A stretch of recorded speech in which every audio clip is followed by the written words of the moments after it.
15 de novembro de 1889, A República contra o Abolicionismo. Por Mário Maestre. Em modo geral, de 1530 até além 1850, não houve no Brasil facção social livre que se mobilizasse pelo fim ou por reforma essencial do escravismo. Em todo esse longo período, os trabalhadores escravizados lutaram pateticamente sós contra o cativeiro que lhes era imposto. O primeiro grande golpe na escravidão foi assentado desde o exterior. Em inícios do século XIX, o tráfico de cativos tornara-se empecilho às necessidades britânicas de matérias-primas nascidas da expansão manufatureira na Inglaterra. Então, o governo inglês mobilizou-se pelo fim do tráfico de cativos, para desorganizar os estados africanos negreiros da costa, potenciar a produção e venda de matérias-primas no continente negro, facilitar a ocupação territorial da África que se desenhava no horizonte histórico. Desde 1810, o governo inglês negociara com Portugal a restrição do tráfico internacional de trabalhadores escravizados. Em 1815, ele obtivera da coroa portuguesa a proibição do comércio ao norte do Equador, região onde se concentrava a nova intervenção britânica na África. Após 1822, arrancou de Pedro I a proibição total do tráfico no Brasil, em 13 de março de 1830. Em 1831, o governo regencial confirmou o tratado e declarou livre todo africano que desde então entrasse no Brasil. O imperador tratara e os liberais confirmaram o fim tráfico em época em que o escravismo languecia no Brasil, devido à crise da mineração, nos anos 1790. Entretanto, na década de 1830, a produção do café avançava na província do Rio de Janeiro, exigindo mais e mais braços escravizados. Por 2 décadas, a lei antitráfico dita para inglês ver seria desrespeitada por incessantes desembarques semi-clandestinos destinados sobretudo às províncias cafeicultoras. Em 1849 e 50, o governo inglês passou a caçar os tumbeiros nas águas territoriais do Império do Brasil e ameaçou com o bloqueio dos portos do país. Em julho de 1850, acuado, o governo imperial encerrou com os longos séculos de desembarques de trabalhadores africanos, passando a persegui-los nos fatos. Relações de produção emperravam a produção. A abolição do tráfico transatlântico determinou importações preventivas de milhares de cativos. Nos anos imediatamente anteriores a 1850, sobretudo os proprietários das províncias do Norte e do Sul já vendiam cativos para o Sudeste, devido à elevação do preço do trabalhador feitorizado pela expansão cafeicultora. No Nordeste, as secas nos sertões expulsavam para o litoral populações livres, obrigadas a trabalhar por algumas cuias diárias de farinha, liberando a venda dos valorizados cativos. No Rio Grande do Sul, o cercamento perimetral das fazendas pastores com cercas de arame, inicialmente de fios lisos, mais tarde farpados, teria permitido a venda de cativos campeiros para o Rio de Janeiro e São Paulo. Muito logo, as necessidades da cafeicultura aceleraram a transferência de cativos das demais províncias para o Sudeste e, no interior dessa região, das cidades para o campo. Comerciantes escravistas percorriam as províncias, batendo nas portas de proprietários urbanos e rurais, oferecendo preços irrecusáveis por trabalhadores jovens escravizados, em grande número utilizados em atividades pouco rentáveis. A própria literatura ficcional em prosa mobilizou-se no mesmo sentido, descrevendo os cativos como ameaças à moral, à honra e à segurança das famílias senhoriais, como no romance exemplar As Vítimas Algozes, de 1869, de Joaquim Manuel de Macedo. Os cativos partiam por via marítima ou através dos rústicos caminhos do interior. É fenômeno ainda insuficientemente esse terrível desarraigamento forçado de uma comunidade de trabalhadores já nascida em grande maioria no Brasil. Por 3 décadas, sobretudo após 1850, o tráfico interprovincial abasteceu, ainda que em forma insuficiente, as necessidades da cafeicultura, determinando forte concentração da população servil no Sudeste, com transformações sociais e políticas determinantes para o Império do Brasil. Nos anos 1870, dos pouco mais de 1,5 milhão de cativos do país, uns 300 mil viviam no Rio de Janeiro. Minas Gerais e São Paulo concentravam também multidões de trabalhadores. Nesse então, enquanto a população feitorizada do Sudeste era formada por trabalhadores jovens, sobretudo homens, a do resto do Brasil constituía-se sobretudo de crianças, com destaque para velhos cativos de ambos os sexos rejeitados pelo tráfico interprovincial, já que incapazes de suportar o duro esforço nos cafezais.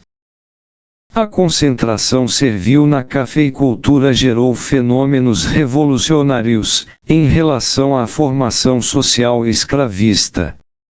Em inúmeras regiões, o escravismo passou à forma subordinada de produção, fortalecendo-se o trabalho livre, não necessariamente capitalista. Em algumas, em determinado momento, quase desapareceu, ao menos como fenômeno econômico. Por primeira vez, facções sociais viviam à margem ou em contradição com o escravismo. Então, começaram a ouvir-se vozes exigindo reformas na escravidão, nascidas da nova situação no país e chegadas de países de economia adiantada. A Europa, em 1848, foi varrida pelas lutas democráticas e operárias. Naquele ano, Marx e Engels publicavam o Manifesto Comunista. Apenas 2 anos mais tarde interrompiam-se os desembarques de cativos africanos nos portos do Brasil. O trabalhador seguia sendo propriedade do seu explorador, o que dimensiona o atraso social e econômico do Brasil. O início da Guerra da Secessão, em 1861, o rápido bloqueio do porto do Rio de Janeiro pelos ingleses, devido às disputas sobre os emancipados, etc., reforçaram a crença no governo imperial de que algo devia ser feito para aliviar a pressão abolicionista. Tal opinião não era compartida pelos grandes fazendeiros escravistas do Sudeste, que se mobilizaram pela defesa da ordem negreira. O Império tornara-se a única nação independente dominada em forma substancial pela escravidão colonial. Nos USA, antes da Guerra Civil, havia muito a escravidão passara a ser fenômeno regional, com destaque para os estados sulinos. A Revolução Abolicionista.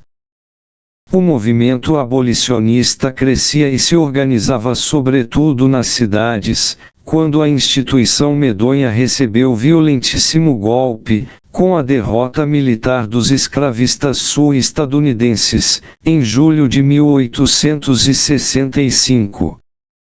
Pedro II abriu os braços para fazendeiros confederados que vieram ao Brasil para não deixarem de se servirem do chicote. Agora, o Império era a única nação independente a escravizar trabalhadores. Ao seu lado estavam apenas duas ilhas, onde os proprietários aceitavam o jugo colonial espanhol para melhor defender a escravidão, Cuba e Porto Rico. Em fins de 1865, a pressão anti-escravista era muito forte. Sua principal expressão cultura foi Castro Alves, que celebrava, despudorado, em sua poesia, a luta direta do cativo, apontando para a necessária destruição do cativeiro pelo trabalhador escravizado sublevado. Por seu radicalismo, o jovem poeta seria amaldiçoado ad aeternum, com a consagração de Joaquim Nabuco e sua proposta conservadora do fim da escravidão, à margem da luta dos cativos. Em fins de 1865, Pedro II apoiou a proposta de tímida reforma emancipando o ventre escravizado. Haveria indenização aos proprietários. O projeto não passou no Conselho de Estado, que registrou que os grandes escravistas, base da monarquia bragantina, sequer aceitavam retoques na instituição. Deliram os historiadores e aficionados que propõem conspirações e movimentos dos escravistas para acelerar o fim da instituição. Um acontecimento internacional ajudou a postergar por longos 6 anos qualquer iniciativa substancial nesse campo, a intervenção militar do governo imperial, na República Oriental do Uruguai, em 1864. Ela era exigida pelos estancieiros rio-grandenses, proprietários de imensas propriedades escravistas no norte da nação vizinha, que já abolirá a escravidão.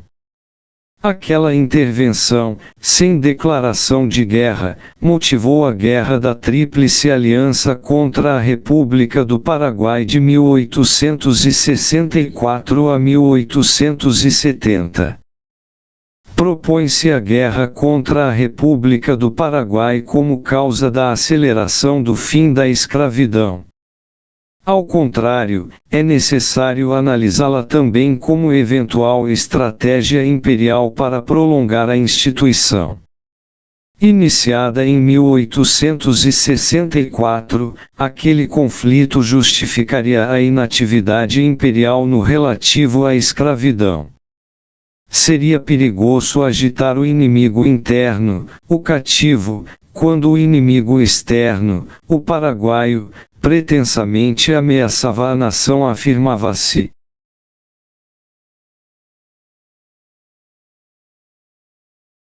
O conde de Gobineau, representante da França no Brasil, em 1869-70, escreve ao seu governo, estando as forças militares brasileiras dedicadas às operações em andamento no Paraguai, seria imprudente libertar os escravos sem dispor de meios para contê-los caso seu novo Estado os dispusesse a abusar da liberdade. Cativos foram mobilizados aos milhares para combater no Paraguai. Caxias e outros altos oficiais reclamaram de negros miseráveis que não morriam como heróis por uma bandeira que lhes servira e servia de mortalha. Nenhuma influência teve a guerra terrível na abolição. Os oficiais eram e seguiram sendo escravistas e, não raro, proprietários de cativos. Após o conflito, o exército de primeira linha voltou à sua dimensão liliputiana. A coroa se fortaleceu, não se debilitou, com a vitória imperial no conflito. Encerrada a guerra, Pedro II nomeou a filha obtusa como regente e foi turistar no exterior, empurrando com a barriga. A guerra contra a República do Paraguai, em 1864-70, o maior conflito bélico do sul da América, com talvez até 50.000 soldados imperiais mortos, querida e estendida por Pedro II, sem qualquer necessidade, até sua trágica conclusão, com a morte do mariscal Solano Lopes e o massacre dos últimos defensores do Paraguai, foi utilizada também para retardar o movimento emancipacionista e abolicionista, já forte nos inícios dos anos 1860. As ações contemporizadoras do Estado Imperial, após o fim da guerra, conseguiram retardar medidas anti-escravidão efetivas e a metamorfose do movimento emancipacionista em abolicionista, que ressurgiu forte no Brasil apenas a partir de inícios de 1880. Com o fim da guerra contra a República do Paraguai, o governo imperial aprovou a chamada Lei do Ventre Livre, em 28 de setembro de 1871. Escravistas mobilizaram-se contra a iniciativa legislativa e, a seguir, na defesa de que, com sua aprovação, nada mais necessitava ser feito, pois o tempo poria fim à escravidão, sem traumas.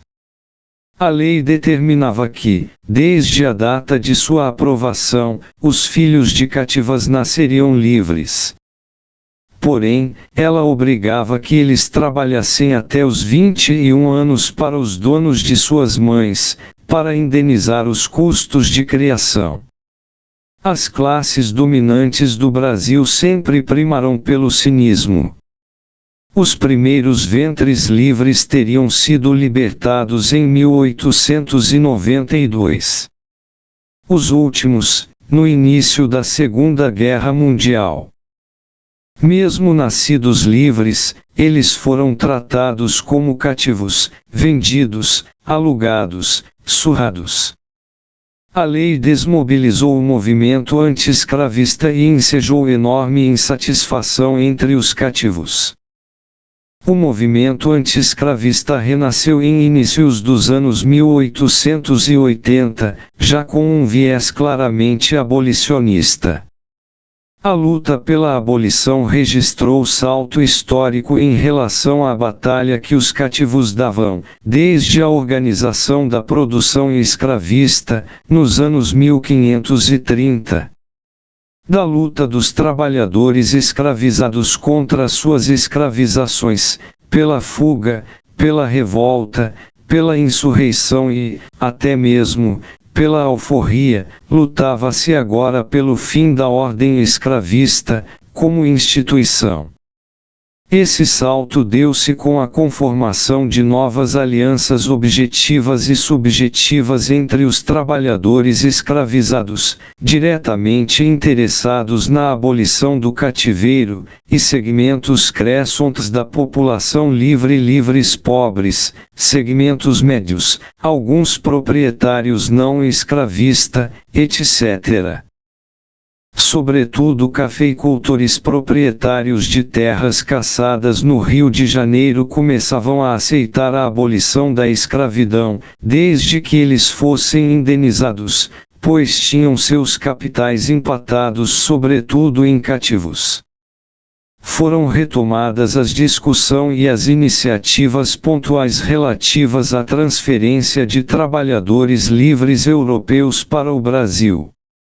Eles chegariam atraídos pela possibilidade da posse da terra, mas deveriam trabalhar na cafeicultura para obter os cabedais para comprá-la.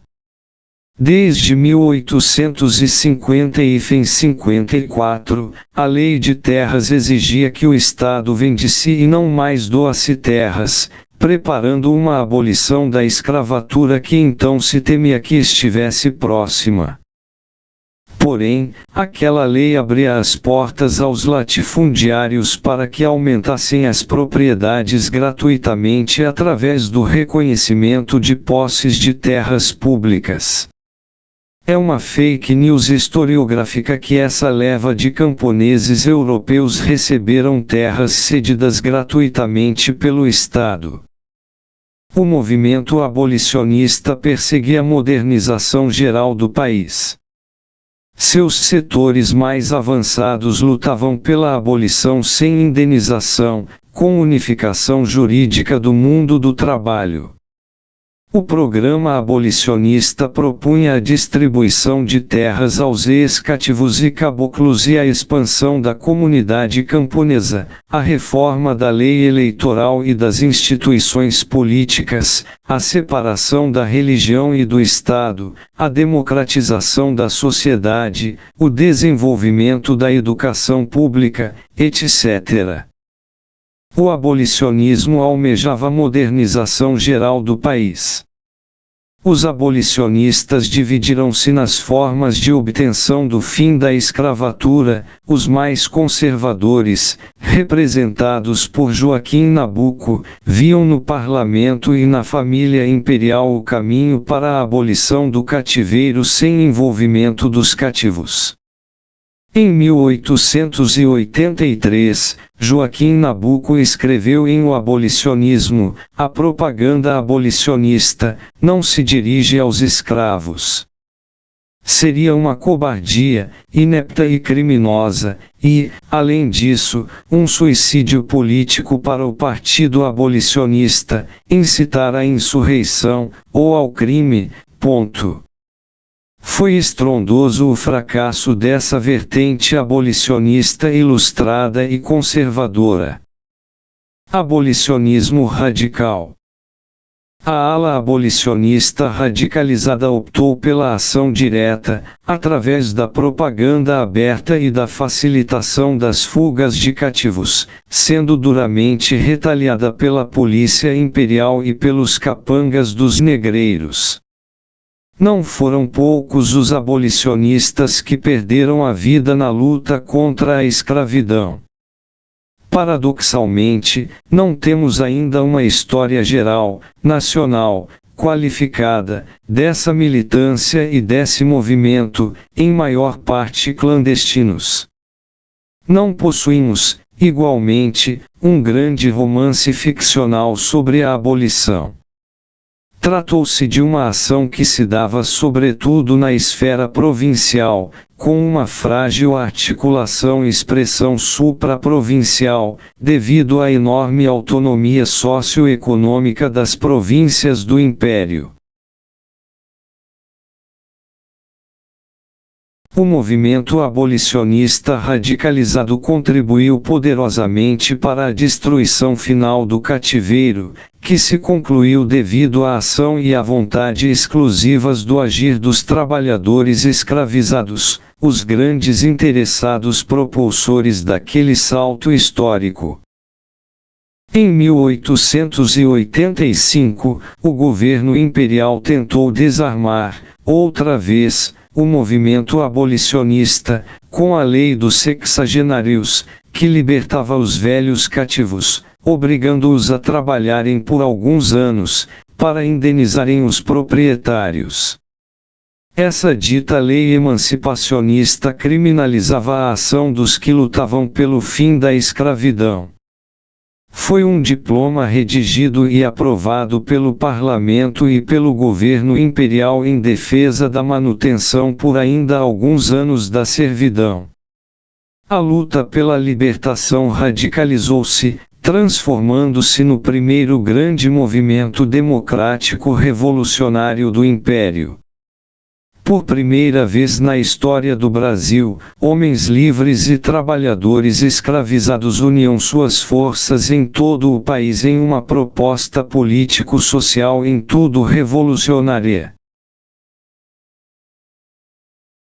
Em os últimos anos da escravidão no Brasil, o brasilianista Robert Conrad apresentou por primeira vez em forma sistemática a abolição como o resultado da insurreição, não sempre incruenta, dos trabalhadores da cafeicultura com destaque para os cativos de São Paulo. Nos últimos meses do cativeiro, os trabalhadores escravizados começaram a abandonar cada vez mais numerosos as fazendas, reivindicando a liberdade civil plena e, com frequência, relações contratuais de trabalho. A abolição deu-se contra a vontade dos cafeicultores, sobretudo do Rio de Janeiro, interessado na expansão da exploração do trabalhador escravizado até quando fosse possível. Ela não foi, em nenhum caso, como pretendem alguns analistas e historiadores, uma questão de brancos. No Natal de 1886, fracassou o plano abolicionista de abandono maciço de fazendas paulistas. Um projeto que, possivelmente, se concretizado em forma multitudinária, ensejaria uma enorme repressão dos cativos pelas forças policiais e, sobretudo, militares. Porém, no início de 1887, trabalhadores escravizados começaram a fugir, individualmente e em pequenos grupos, sobretudo para as cidades onde, comumente, eram acolhidos por segmentos da população livre e pelos abolicionistas organizados.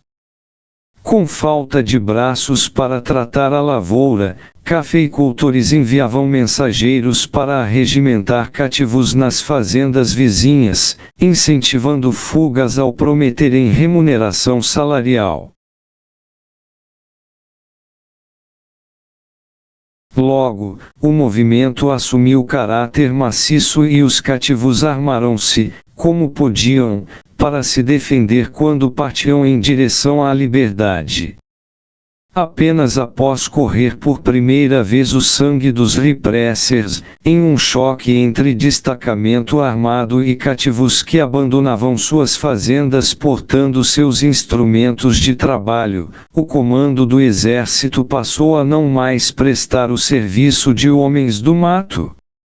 O alto comando das Forças Armadas pediu que se reservassem suas tropas para o caso de uma insurreição geral dos cativos. Com as fazendas cafeicultoras desertadas, desmoronando os fundamentos do edifício social escravista, vendo o fim inevitável da instituição, os cafeicultores dividiram-se, pondo fim ao bloco social coeso das classes dominantes que resistia ao fim institucional do cativeiro. Proprietários de terras esgotadas e de muitos cativos, os cafeicultores fluminenses, a lavoura andrajosa, aferraram-se à reivindicação da abolição com indenização, jamais obtida. Ao contrário, os cafeicultores paulistas aderiram ao imigrantismo e em extremis à abolição da escravidão, que já recebia a extremunção, sem reivindicar indenizações. Preferiam que os recursos públicos fossem empregados no financiamento da importação de imigrantes, o que ajudou a relançar a produção cafeicultora no Brasil, que ressentia, havia anos, a falta de braços.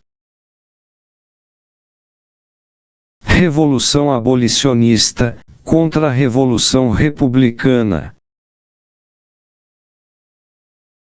O Parlamento Imperial votou e aprovou a abolição da instituição escravista em 13 de maio de 1888.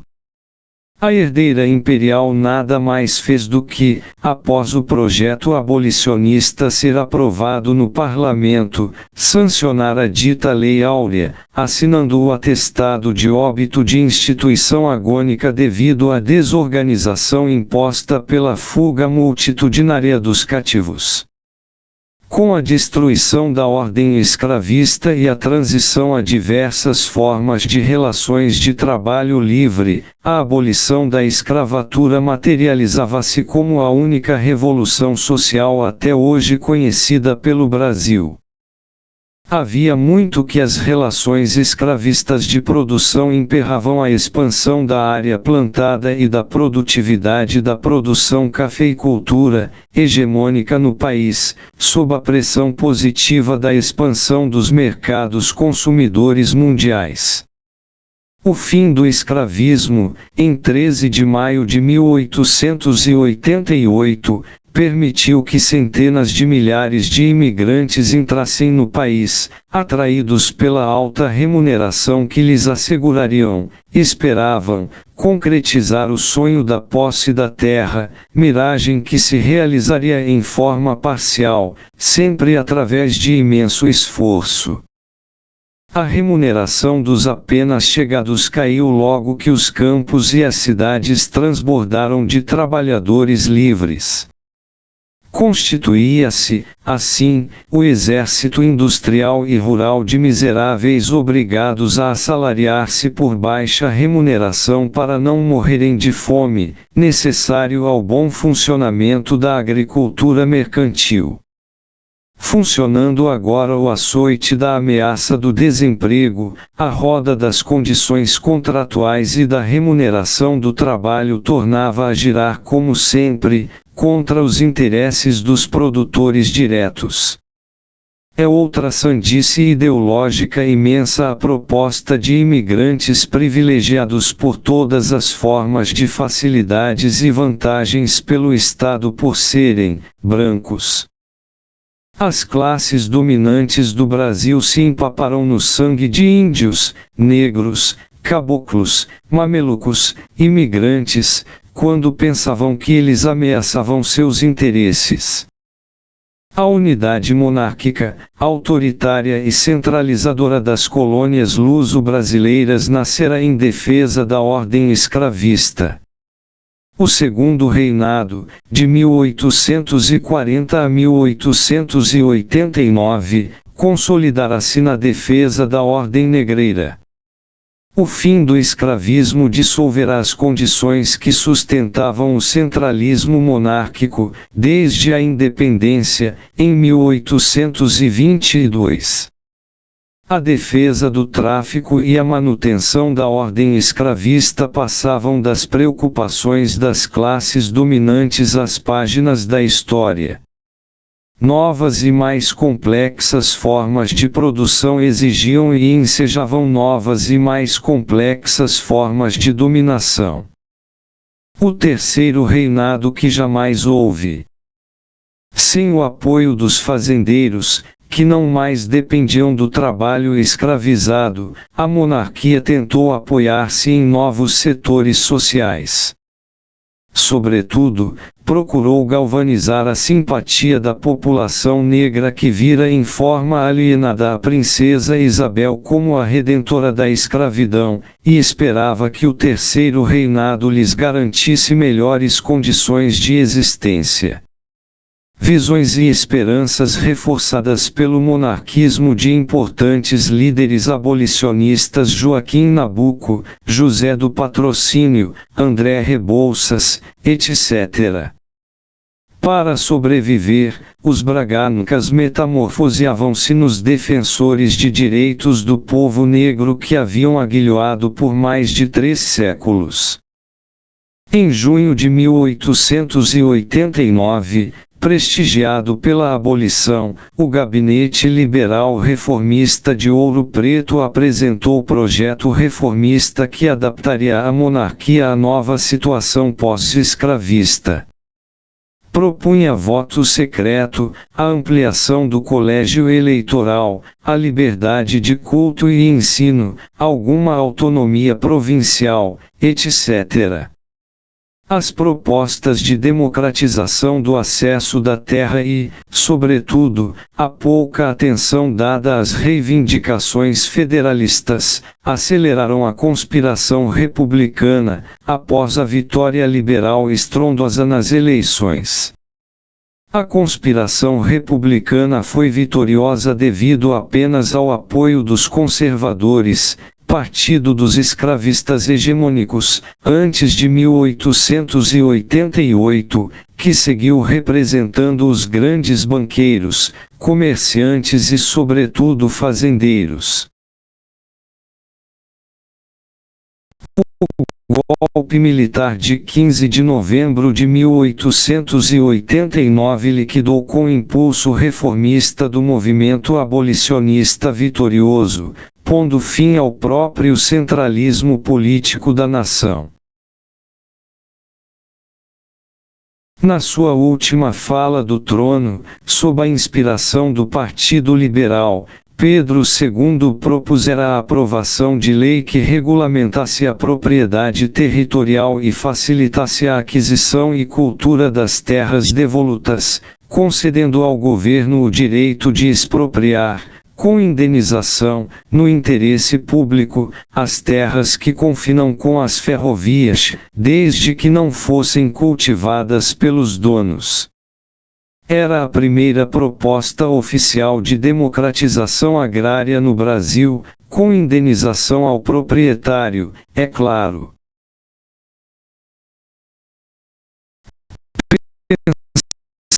Tentava-se acelerar a imigração europeia e oferecer terras aos libertos, caboclos, nacionais pobres e imigrantes, na perspectiva da formação de uma forte comunidade camponesa, inexistente no país. Ela produziria gêneros alimentícios mais baratos necessários à população urbana e à cafeicultura latifundiária. Entretanto, tal medida tenderia a diminuir a oferta de trabalhadores assalariados, a serem explorados nas grandes propriedades, sobretudo.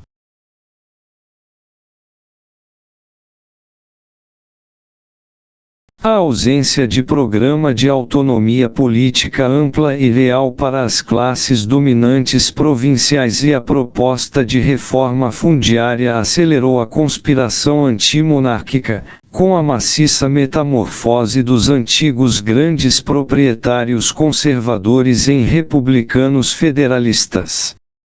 No Brasil, no geral, o movimento republicano jamais foi abolicionista. O golpe militar de 15 de novembro de 1889, dirigido pelo Alto Comando Militar, e sustentado pelos grandes proprietários fundiários, pôs por terra um edifício monárquico institucional já sem fundamentos. Então, nenhuma grande facção das classes dominante apoiava a monarquia. A alta oficialidade das forças de terra foram o vetor da proclamação da República, sob a chancela dos grandes latifundiários provinciais. A força da Guarda Nacional das Províncias se sobrepunha, ainda, fortemente, à do Exército de Primeira Linha, que voltará à sua pequena dimensão, após o fim da guerra contra a República do Paraguai. República elitista e federalista. A primeira Constituição republicana sancionou o novo ordenamento do país. A estrutura agroexportadora latifundiária sustentada pelo trabalho livre permitia a reorganização da nação federalizada.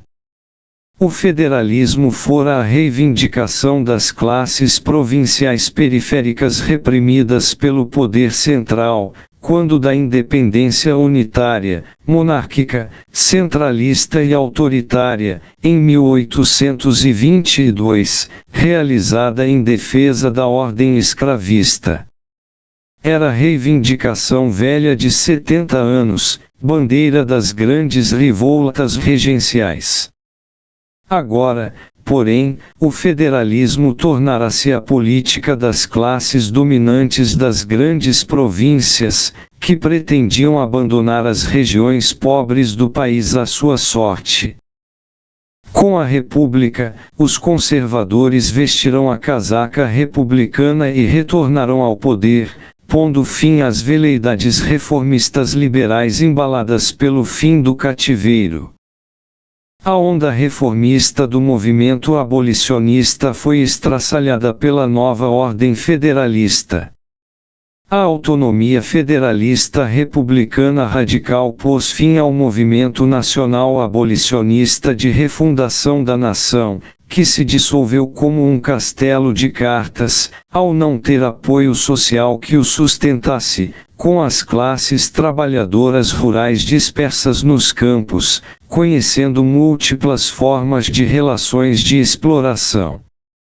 O bloco social que derrubará a escravidão e impuserá a Revolução Abolicionista, com sua conclusão em 13 de maio de 1888, foi irremediavelmente batido, 18 meses mais tarde, quando da República, em 15 de novembro de 1889, movimento apresentado pelo historiador estadunidense Robert C. Conrad como uma verdadeira contra-revolução política.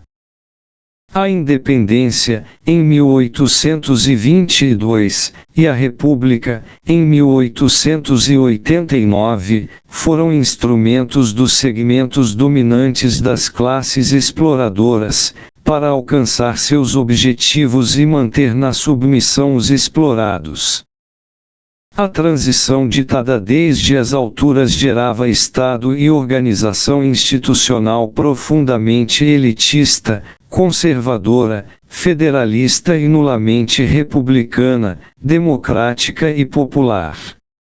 A vocação monárquica de muitos abolicionistas, após 1889, explica-se devido ao caráter conservador e antirreformista da nova classe republicana, fora as exceções de sempre. A forte ojeriza republicana do grande escritor mulato Lima Barreto, simpático ao movimento maximalista russo, deveu-se sobretudo à sua consciência do caráter republicano conservantista, e, jamais, a qualquer simpatia com a monarquia. Quando facções das populações regionais do Brasil levantaram-se, confusamente, contra uma ordem que compreendiam ser-lhes absolutamente madrasta como em Canudos, no contestado ou na revolta dos marinheiros negros foram acusadas de selvageria e duramente massacradas, para que ficasse claro que a República não era coisa para os miúdos. Diante de Canudos, os militares florianistas celebraram o 14 de julho francês e o 15 de novembro brasileiro bombardeando os caboclos sublevados. O exército republicano em formação foi instrumento determinante da repressão antipopular, como tinham sido as forças de primeira linha na era colonial e imperial. Realidade que se mantém através dos anos e se radicaliza nos dias atuais. Foi ou não revolucionária? Foi a ação estrutural das classes escravizadas, durante os 3 séculos de cativeiro, que construiu as condições que contribuíram e permitiram, mais tarde, a destruição da instituição, ainda que tardia. A rejeição permanente do cativo ao trabalho feitorizado impôs limites insuperáveis ao desenvolvimento da produção escravista, determinando altos gastos de coerção e vigilância que abriram espaços para formas de produção superiores. Em 1888, a Revolução Abolicionista destruiu o modo de produção escravista colonial que ordenará a sociedade no Brasil por longos séculos. Negar essa realidade devido às condições econômicas, passadas ou atuais, de parte da população negra, é compreender a história desde um viés anti-histórico. Os limites da abolição eram objetivos. Nos últimos anos da escravidão, o cativo era categoria social em declínio que lutava sobretudo pelos direitos civis mínimos. Foi a reivindicação da liberdade civil que uniu a luta dos cativos rurais à dos urbanos, então pouco representativos. Não procede a proposta que a abolição não teve conteúdo porque os cativos não foram indenizados. Toda e qualquer concessão das classes opressoras deve ser arrancada pelos oprimidos. A reivindicação prioritária da liberdade, a propriedade latifundiária e a pouca difusão de hortas servis no Brasil já dificultavam a conformação de movimento maciço pela concessão de terras pelos latifundiários, que exigia a união de cativos, libartos, caboclos, poceiros, colonos, etc. O que era então quase impossível devido ao baixo nível de consciência e de organização das classes explorada, a elevada heterogeneidade e dispersão das classes trabalhadoras rurais, ao caráter econômico semi-autônomo das províncias. Era movimento que devia nascer de luta nacional das classes exploradas rurais, em um Estado pré-nacional. Entretanto, tal medida foi defendida pelos mais consequentes chefes abolicionistas Rebouças, Patrocínio, etc. e contemplada no programa liberal, como proposto.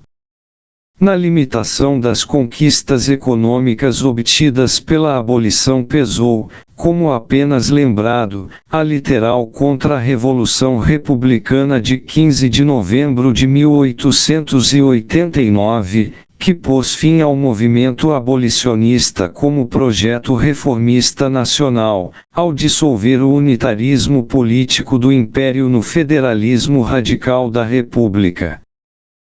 Os limites históricos da abolição não devem minimizar a importância da conquista dos direitos políticos e civis mínimos por 700 mil escravos e ventre livres.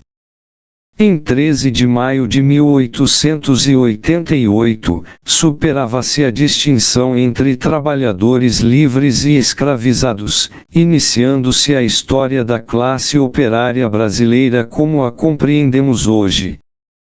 A Revolução Abolicionista foi o primeiro grande movimento de massa cidadão moderno, promovido pelos trabalhadores escravizados em aliança com libartos, trabalhadores livres, segmentos médios etc.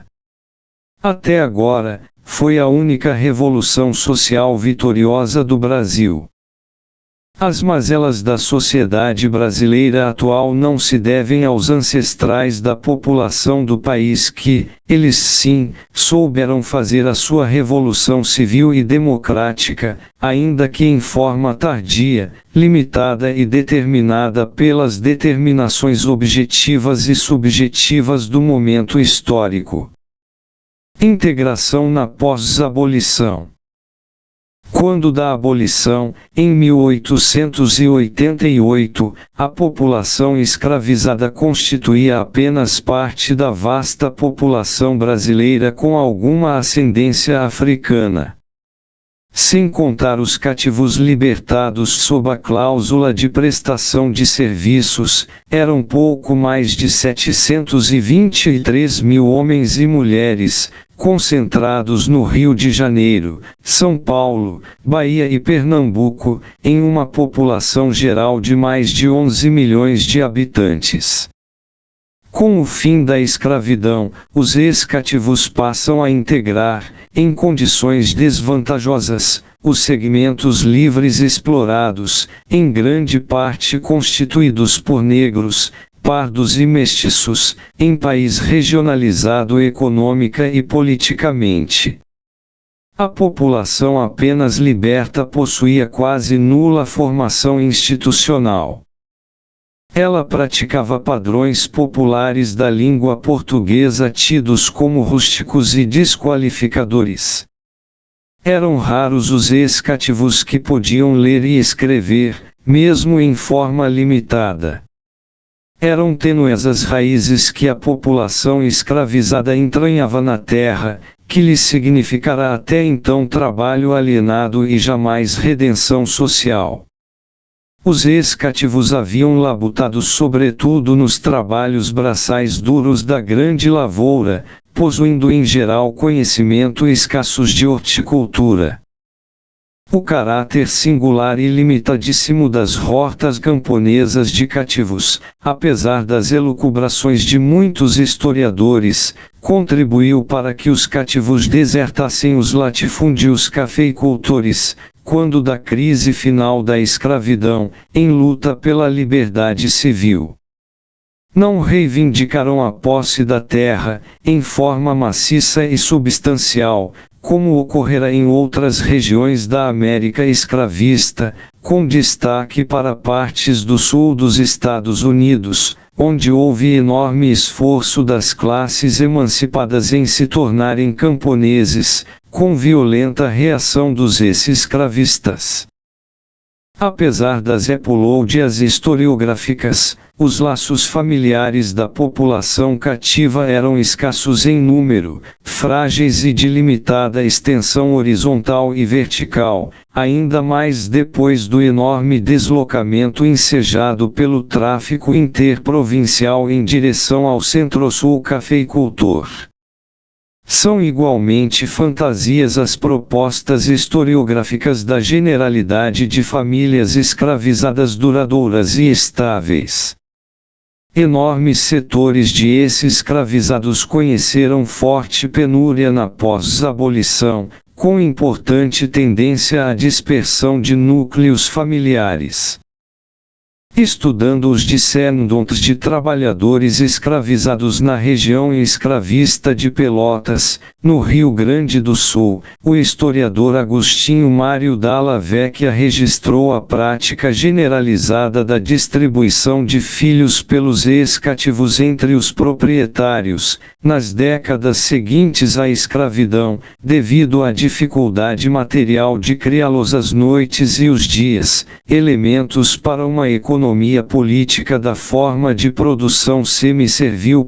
Prática que, por décadas, ensejou desenvolvidas formas semi-servis de exploração, os filhos de criação, ainda pouco estudadas por nossa historiografia.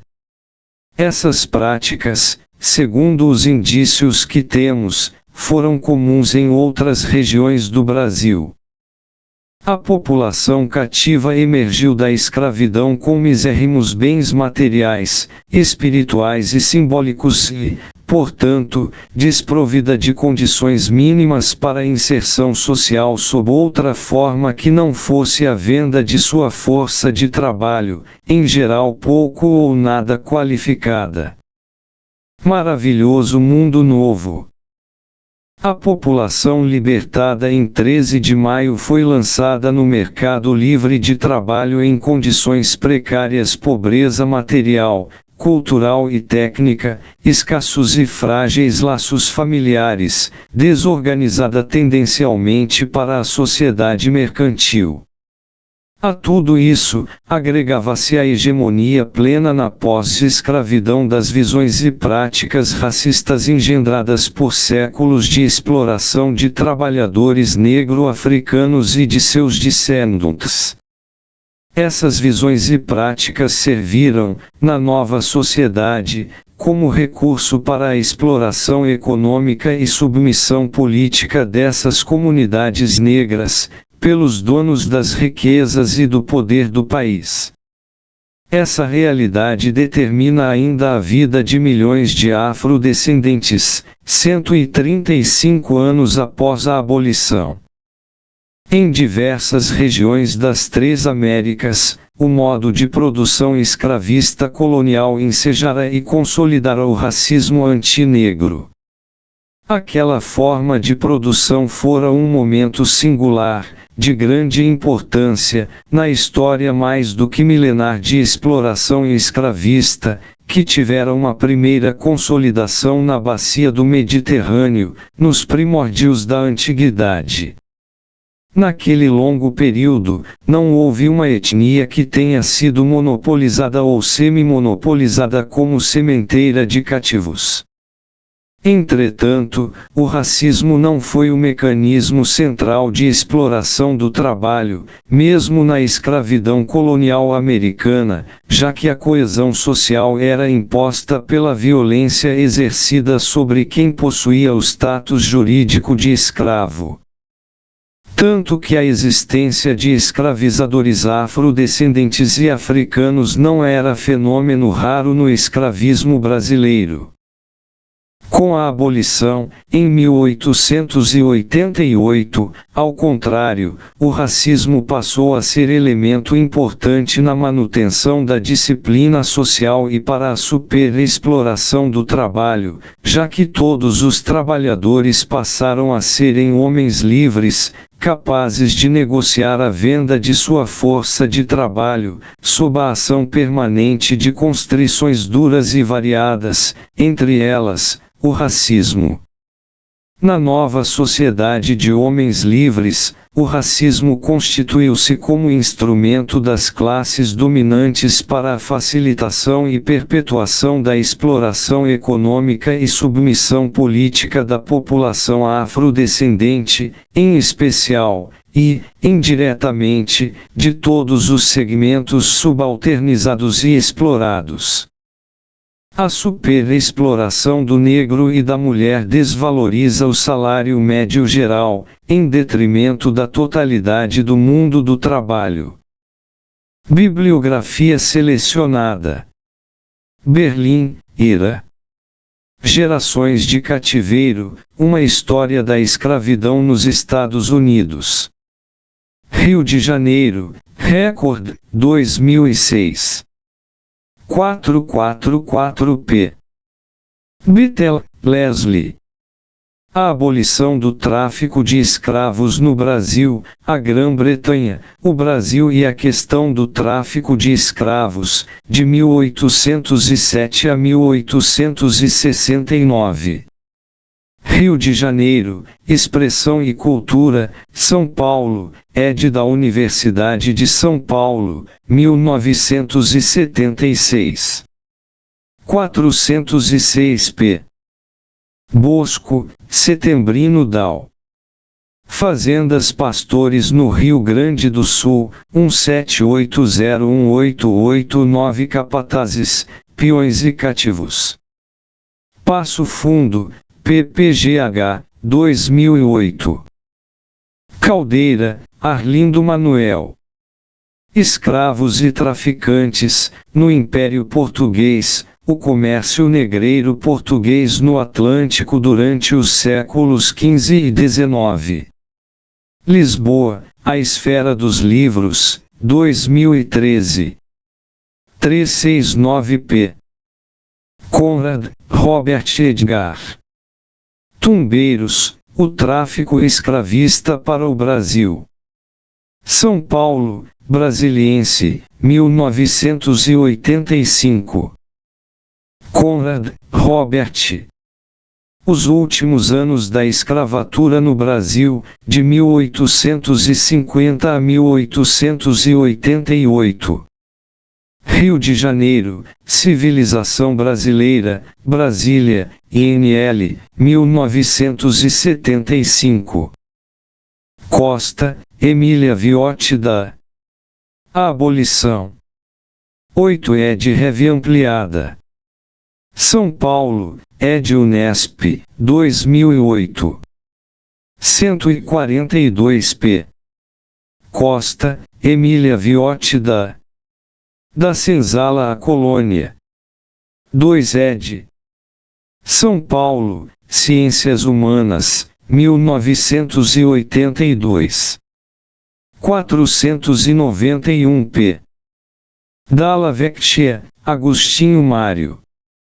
As noites e os dias, elementos para uma economia política da forma de produção semi-servil. Pelotas, Edilfpel, 2001.